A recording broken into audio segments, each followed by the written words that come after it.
Pemirsa, terima kasih pian masih bersama kami. Berita selanjutnya Mahabarakan.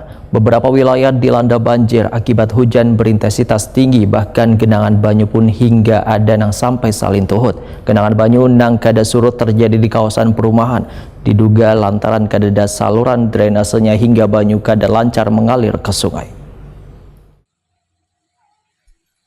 Beberapa wilayah dilanda banjir akibat hujan berintensitas tinggi. Genangan banyu pun bervariasi hingga ada nang sampai salin tuhut. Namun genangan banyu biasanya kada terlalu lawas sudah surut. Hanya sebagian daerah nang lambat surutnya. Kemungkinan ada gangguan pada saluran drainase karena sungai terlihat surut.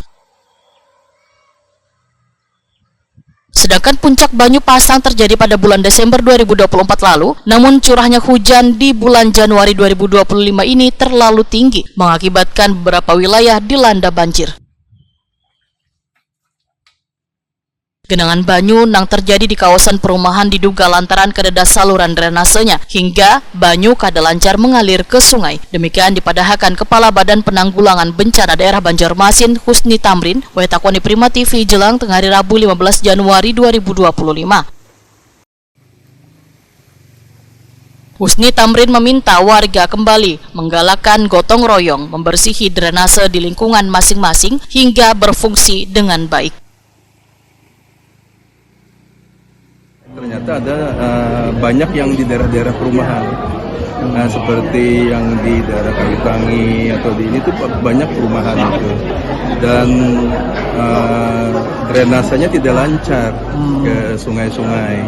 Kalau jalan-jalan raya banyak sudah yang surut, karena jalan raya drainasenya bagus kan, yang menyambung ke sungai. Nah, jadi sesuai yang himbauan kami, ya dibutuhkan ya partisipasi semua. Yang seperti kemarin 20 November kita menghimbau, yang sekarang juga barusan tanggal 13 kemarin, supaya ya kembalilah kita gotong royong melalui RT RW membersihkan drainase di sekitar rumahnya masing-masing. Pastikan jangan sampai drainase itu tersumbat atau buntu, alirannya lancar ke sungai kecil dan sungai besar. Buktinya sungai-sungai surut, ini banyak masih daerah yang tergenang gitu. Nah, kalau drainasenya tidak lancar. Husni Tamrin menyatakan daerah-daerah nang tinggi genangan banyunya adalah kawasan rendah nang baparakan lawan bantaran sungai. BPBD Banjarmasin pun sedang mempetakan wilayah nang tergenang.